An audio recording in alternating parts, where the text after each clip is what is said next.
Hi SJ, I hope you are doing well. For this video, I'll be discussing basic and advanced photography as well as the basic techniques on how to capture a particular photograph. So let's start off with the elements of photography. You will see here 6 elements. For this particular content, I'll be discussing first the layman's definition, the technical definition, application, and on how to evaluate each elements of photography. So let's start with lines. When we say lines, in layman's term, it is a moving point, has greater length than width, and when we say lines in a technical aspect, it actually directs the eye, either horizontal, vertical, diagonal, curvy, zigzag, and the like. It can be an actual obvious lines, meaning to say plain view, you will see the lines, or the borders or edges of shapes, or in other words, in terms of technicality, we have here collaboration. And when we say lines, we have what we call the leading lines. There are 4 particular photographs wherein you will see here the different types of lines in a plain view and in a collaborative manner. So let's proceed with the first photo. You will see the obvious lines in this particular photo. But in the technicality per se, lines here are collaborated with colors. And how do we define again lines? Lines direct the eye, either horizontal, vertical, etc. It can be obvious or it can be in a collaborative manner. For this one, you will see lines in a concept of colors leading us to the main subject itself. The reason why it is called leading lines because it actually direct or lead your eye to the main subject or to the main core. How about the second photo? The second photo can be perceived into two, the obvious line and the technicalities of the line. When we say obvious line, it is in a concept of this particular element. But when we say technicalities of a line, it is in a collaborative form with your lights. Through the lights, you have here what we call symmetry. Symmetry is the mirror effect, same elements, and there's balance. So the leading line here is in a form or collaborated with the lights. How about the third photo? The third photo, the lines is collaborated with the main subject itself. And with regard to this, let me put some inclusion. In photography and in cinematography, we have what we call film or photo blocking. There are 3 forms of photo blocking that I will include also in the shapes and forms after this one, but let me present it now. So we have what we call a circle, square, and triangle. How do we distinguish the 3? When we say circle, it actually provides inclusion. It is smooth, it provides positivity. When we say square, it actually directs your eye or boxed your idea or perspective to the details of the photograph or in film. And when we say triangle, which is visibly presented in the third photo, it actually present or provide foreshadow of a particular danger or a pessimistic event or unfortunate event. So in the third photo, you will see here triangle and the lines are actually collaborated with its elements. Again, there is leading line. But is this symmetry or asymmetry? In terms of its frame, we can decode that this is in a form of asymmetry. Because when you divide this, you will see here a mirror effect. Hence, since it is asymmetry, there is no duplication of elements because there's an additional subject presented on the left area. Proceeding to number 4, where is the line presented? You will see here that the line is innate in the subject itself. So that's it for the lines. Let's now proceed to the second elements of photography, which is your shapes and forms. The basic definition or layman's definition and technicalities per se. So let's go first to the layman. Shapes or forms is a contained area, geometric or man-made. It can be square, triangle, circle, etc. Organic or natural, leaves, humans, puddles, etc. In the technicalities, when we say shapes and forms, shapes are 2D or flat, reason why you have their circle. Forms are in a form of 3D with height, width, and depth, a good example of which is your sphere. Now, shapes and forms are used to create sense of space and substance. I will be presenting here two canvas with the basic and the advanced. Let's go first to the basic, recognizing circle, square, and triangle. Let's go to the first photo. How are you going to evaluate this? Is this circle, is this square, or is this triangle? The first photo is presented in circle. There is inclusivity, there is softness, there is positivity. How about the second photo?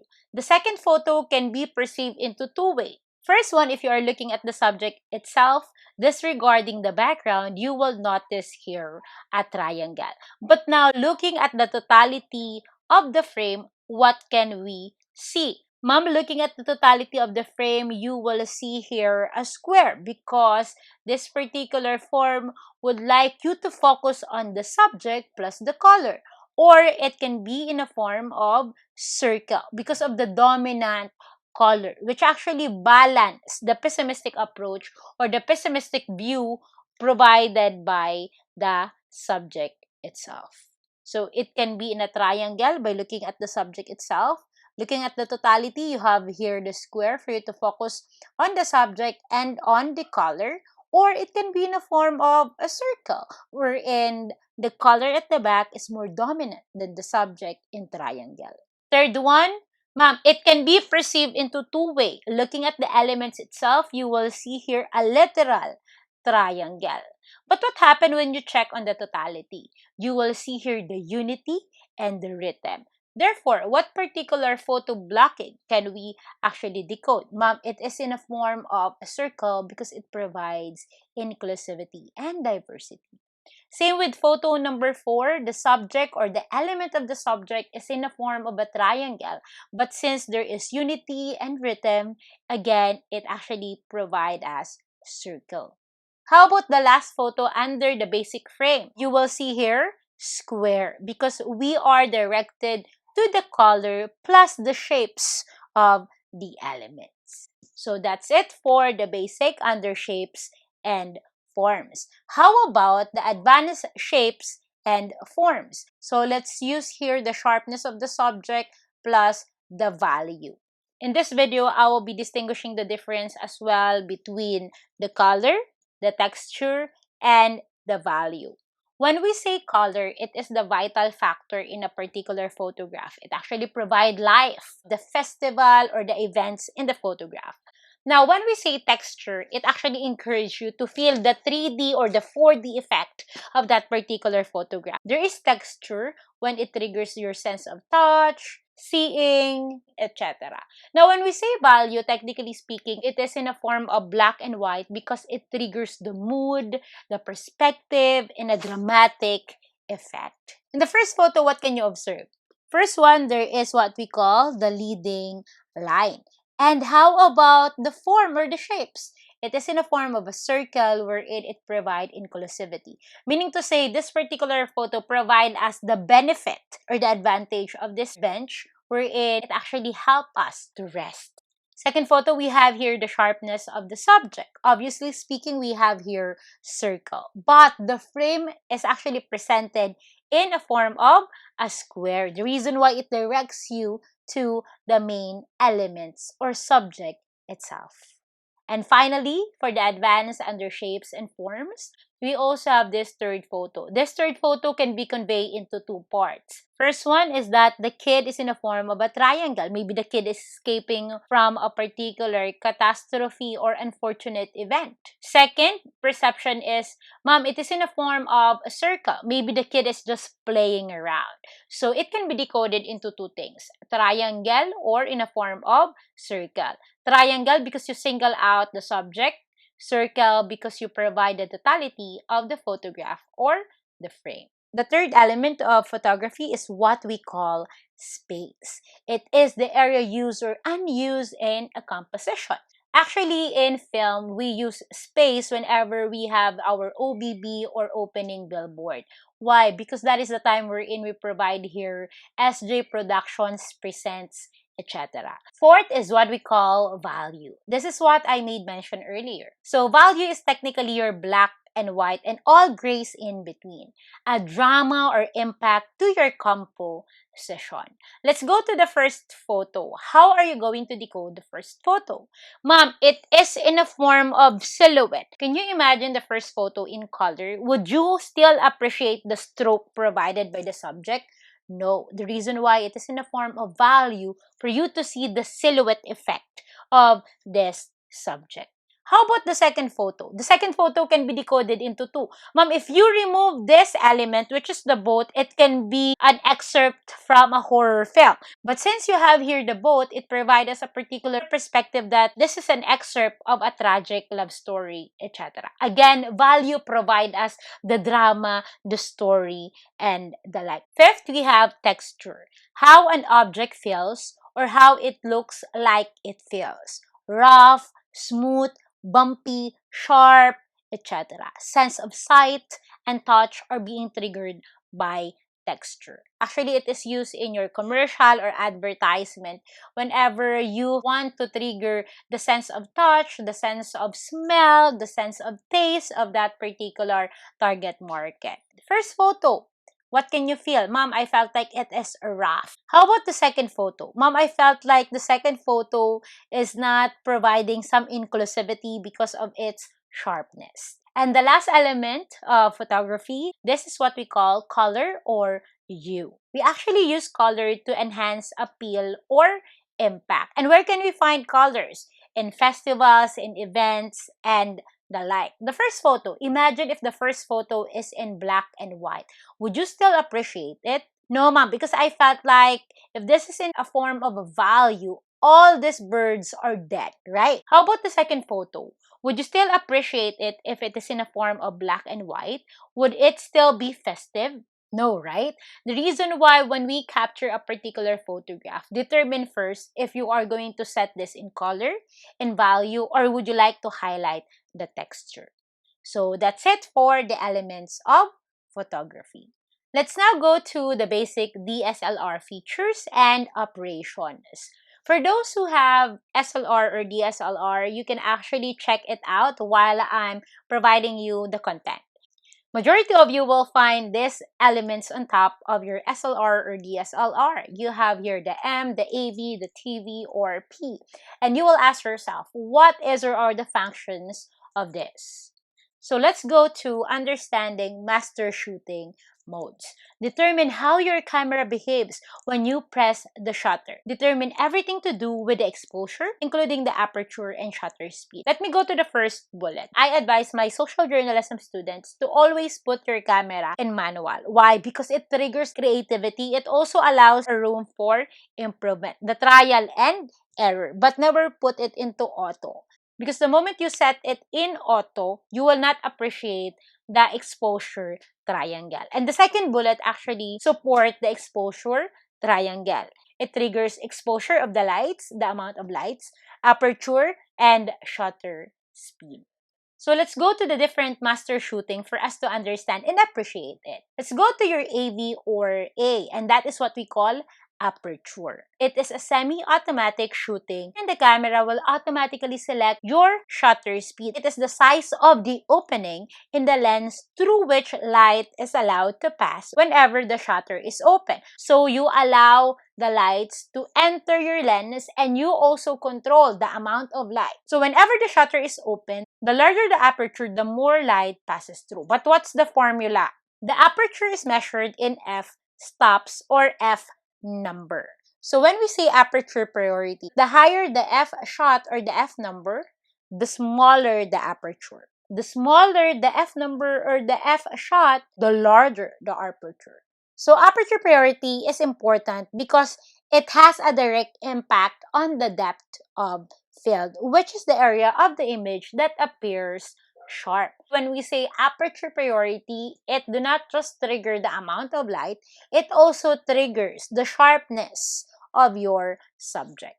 You can actually try this if you have your SLR and DSLR. You can set your aperture into a lower f number or lower f shot and you will see there the sharpness of the subject. And the moment you set your f number or f shot to a higher aperture rate, then that's the time you will see there the 50-50. 50% balance with regard to the subject and your background. Shutter priority. This is your TV or S. When we say shutter priority, the photographer set the shutter speed and the camera will take care of the aperture. The shutter speed measured in seconds or more often fractions of a second. It is actually good to play with shutter priority whenever you shoot a street photography at night. Why? When we say shutter priority, it is the amount of time the shutter stays open when taking a photograph. Fast shutter speeds have the effect of freezing motion in the scene you are photographing. Slow shutter speeds will blur motion in a scene. This is where street photography at night is appreciated. Both of this can be used to a great creative effect. Next is program. You are able to set either the aperture or shutter speed, and the camera will maintain the correct exposure by adjusting the other one accordingly. Example, you change the aperture, the shutter speed will automatically change, and vice versa. Actually, it depends on you if you want to play with the f-shot or with the shutter speed. And manual, from the name itself, you are given full control over the exposure determination. You are given a full control on the exposure triangle, either the exposure of the light, the amount of light, shutter speed, and the f number or the aperture. Next is the basic techniques. Rule of thirds is your imaginary grid. And where do you actually put your subject? You put your subject in the intersection. You are not allowed to put here your subject or in this particular area, even at the center, because that will be dead center. Another is what we call symmetry and asymmetry. But what's the difference between the two? When we say symmetry, it is a mirror effect with the same elements. Now, when we say asymmetry, as made mentioned earlier, there is balance but different elements. There's no post here, but you have one here. Understanding more the basic technique and the ISO. So whenever we evaluate a particular photograph, you need to check on the foreground interest and depth. You can think of a photograph like a stage if you are familiar with a theater play. As a basic technique in appreciating a photograph or in evaluating a particular photograph, we have what we call upstage, center stage, and downstage. When we say upstage, this is your behind the curtain. Now, when we say center stage, basically speaking, technically speaking, this is your mid-ground or main stage. Just like the actor and actresses in the stage, this is where you can find your subject. Subject being the highlight or greatly emphasized. And downstage, this is the time wherein you trigger the parasocial interaction or parasocial relationship to your viewer, either of a photograph or of a theater play. So how do we appreciate upstage, center stage, and downstage given this photo? So when we say upstage, this is actually the background element of your main subject, which is your center stage. And the downstage is your supporting actor and actresses in that particular photograph that triggers the imaginative concept or that triggers the imaginative aspect of your viewer or your target market. We also have here the development of camera. During 1500s, the first pinhole camera, also known as the camera obscura. Actually, you will see this example if you've seen the film Wonder Woman. So during 1900s, we also have this travel camera. This is called travel camera because the light actually travel from this point to another. And you also have here what we call reflector. Reflector is being used whenever you lack light in a particular composition. 1948, we have here the Polaroid, which triggers also your Instax today. And during 1991, we have Kodak released the first professional digital camera system or DCS, which was of a great use for photojournalists. It was modified by Nikon F3 camera with 1.3 megapixel sensor. And of course, you have your Canon EOS 5D. You will now see a lot of compact camera or mirrorless camera. Actually, way back we have Fujifilm, Kodak, but now we have Canon, Nikon, Sony, and a lot more. That's it for photography. I hope you learned something. Thank you and stay safe.